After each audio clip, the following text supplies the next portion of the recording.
Dacă așa de la primărie ar face și eu o leacă accesul mai așa, mai ca lumea, știi, niște trepte pe aici, ar mai opri lumea să se mai uite puțin.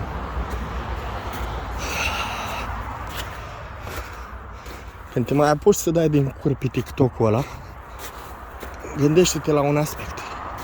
Că cimitirul ăsta e plin de soldați necunoscuți care au căzut pentru țara asta.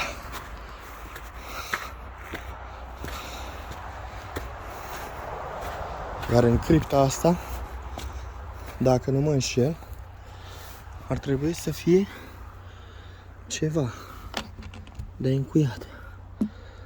Ia să vedem.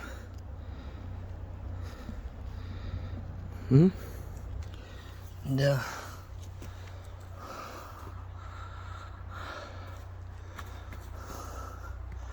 Mamă, ce mizerie. Bă, bulangilor, bă, nu vă e rușine, mă.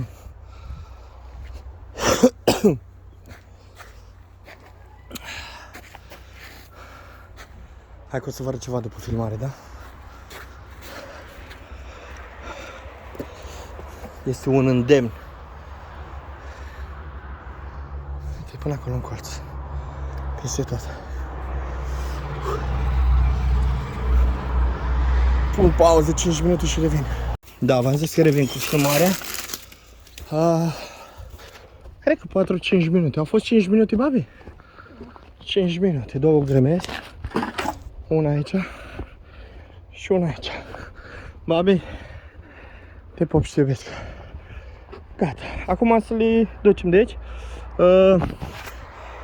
Dacă aveți primărie aici în Bogata, 2 coșuri de gunoi, știți voi. Vă pup și nu vă mai pișați pe istoria noastră. Nesimțiților, respectați puțin, da? Hai, să aveți duminică plăcută.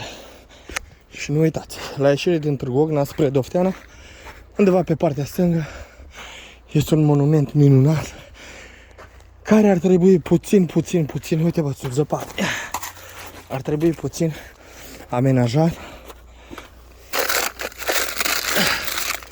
pentru că e bine ca generația care vine să-și cunoască istoria. Ia aduna mai multe ca mine. Bă, băiatule, stai pe loc. Papi. Ce? Gata. Și grămada aia am căput toate din astea de saci. A găsit Lorena o lumânare și a prins-o pentru odihna ostașilor care au căzut pe meleagurile astea. Felicitări, babi. Ia, ai mai găsit una? Da, era. Pune-o sus pe plan drept, acolo, că nu se stinge. Gata. Scările refăcute, coșuri de gunoi, 2 acolo, 2 aici, ar fi super. Și puțină curățenie și pus o leacă în lumină monumentul ăsta, că oamenii trebuie să știe. Și poate legați și becul ăla de acolo. Hai. Duminică plăcut.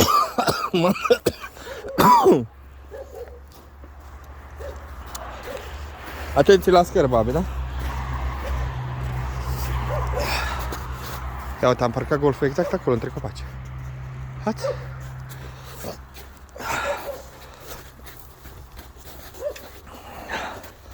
Cred că fiecare monument ar trebui pus în valoare. Reparată. Uitați. Niște trepte.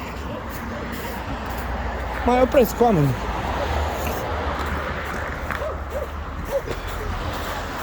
Ha?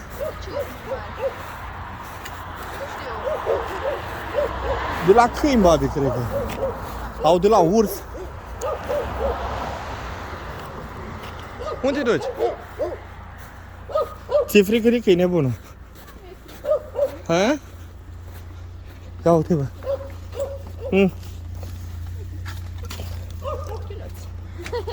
Uite. Guguștiuc. Ai văzut perechea de... Hai.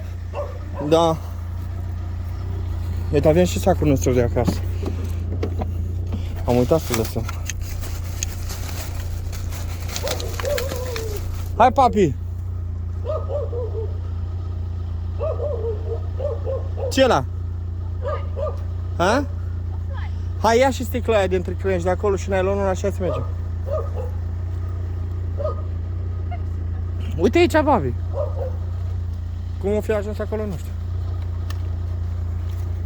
Hai! Frumos! Uite că nu se vede monumentul, vezi? Uite-l ce mare! Hai acasă, papi!